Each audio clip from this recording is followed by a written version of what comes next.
All right, so what are we doing over here? Oh yeah, here. I guess I should show you guys.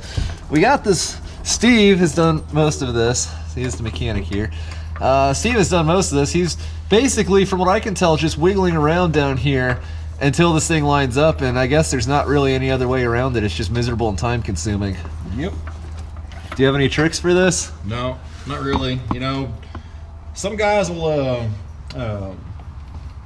they'll take bolts and they'll cut the heads off and they'll use them as guide pins, and that kind of helps. But on this one, the transmissions on these Pathfinders and older cars like this, the Japanese, Chinese cars, they're really not meant to come out separately from the engine.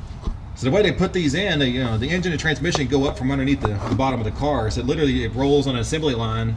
The whole body of the car fits down on top, and then they just put the bolts in the subframe and then the cross member. That's it. So you really don't have any room in the transmission tunnel or anything to maneuver it around. Now it is possible. I'm not saying it's not possible to do. It just wasn't designed, for access after the fact. But so it's just extra miserable.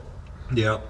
My biggest deal is you got to try to make sure you go up there, look at the transmission, make sure the transmission and the engine are absolutely parallel, and then move your jack up and down, and then try to kind of shake the transmission. And there's two things you're going to fight. One, the alignment of the actual input shaft into the clutch plate, and then into the pilot bearing and pilot bushing. But you got to get the splines to line up. So sometimes you got to put the transmission in gear, put the drive shaft yoke onto the tail shaft, and to spin the actual transmission or spin the engine to try to get it clocked just enough to get the splines to line up. Now the splines on this one are pretty fine, and this jack does have an adjustment to rotate, so I think we're not going to need to do that. But on like the bigger trucks, they have like 10 spline input shafts. I mean, you have to, you got to crank the back, but it's a little easier because you got a big yoke to grab. But that's pretty much it, man. You get a good spot where you can brace yourself, put your foot on the jack and foot on the transmission, and just kind of wiggle it around and put some pressure forward, and just takes as long as it takes. Yep. Sometimes it'll go immediately in and you'll be fine, and other times you'll fight with it for 3 or 4 hours. And all right. Lucky you're not a goat. Well, he doesn't know he's not a goat. He'll steal vegetables and table scraps from the goats, and he eats them and he remembers he's a dog and throws up everywhere. Why don't you get under there and use your infinite dog energy to help Mechanic Steve? Yeah. Not infinite, Dad. It's only because I sleep for 18 hours a day. No, don't bother me. You cannot get under the car with Mechanic Steve. He loves you. To be fair, he does love everyone, but he especially seems to love you. That's right. Hi, buddy. Are you being a pest? Are you helping? What was that? What is that? No, don't lick me. I'm a defenseless. I have a camera in each hand. No, Lucky! Lucky, no!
All right, so the transmission clutch job that will never end is still not ended. As you can see, this thing is still here. Uphill battle, just doesn't want to cooperate.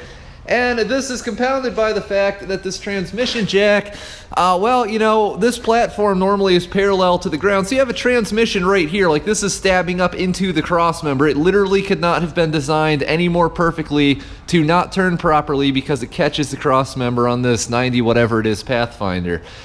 So the other thing is, you know, you got a transmission here between, you know, this knob is between the transmission and a pretty easy to collapse floor jack. So I'm not putting my hand under here. Neither is Steve. So we used some pliers, but we were thinking really the way to fix this is to cut this 2 to 3 inches shorter and weld a nut on here so we can get at it with a ratchet or a wrench. Then hopefully we can tilt this thing the way we need, and hopefully we'll finally go back under the car.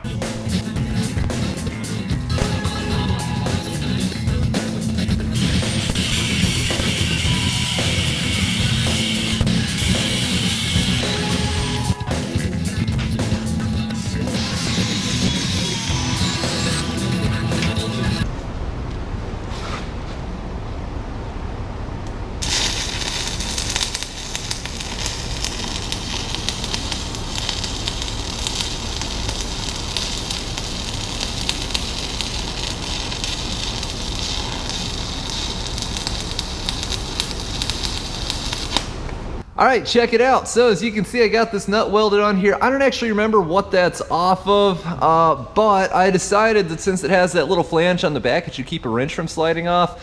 And thus it would be pretty much perfect for this. I threw it on the lathe, ripped out the threads, and it fit decently tight over that shaft. Oh man, this repair, however, I try to be pretty positive, but I'll be honest, this is why I greatly prefer working on tractors. To change your clutch out in the tractor, all you do is you fabric cobble together some splitting stands, if even that. And you know, you literally just take out like 6 bolts, separate some wires and hoses, and the entire front half of the tractor rolls away from the back half, change out a few bolts, shove it back together, and minus whatever else needs to be done, because there's never such a thing as only a clutch job. It's pretty much done.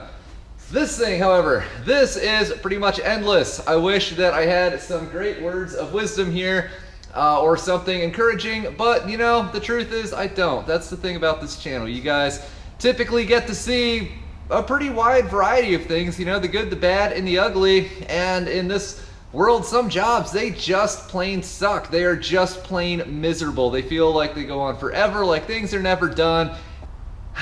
Well, I'm going to do something or other for a while until this camera charges, because it didn't charge last night. Like I said, literally everything that can be a battle on this has been a problem with this. And I'm gonna see if we can hopefully try to get this thing back in the car. Either that or just burn the whole car down. No, but it's tempting. Thanks for watching. 9-month clutch job rolls on. Except it doesn't, because it's still not done yet, so the car can't move.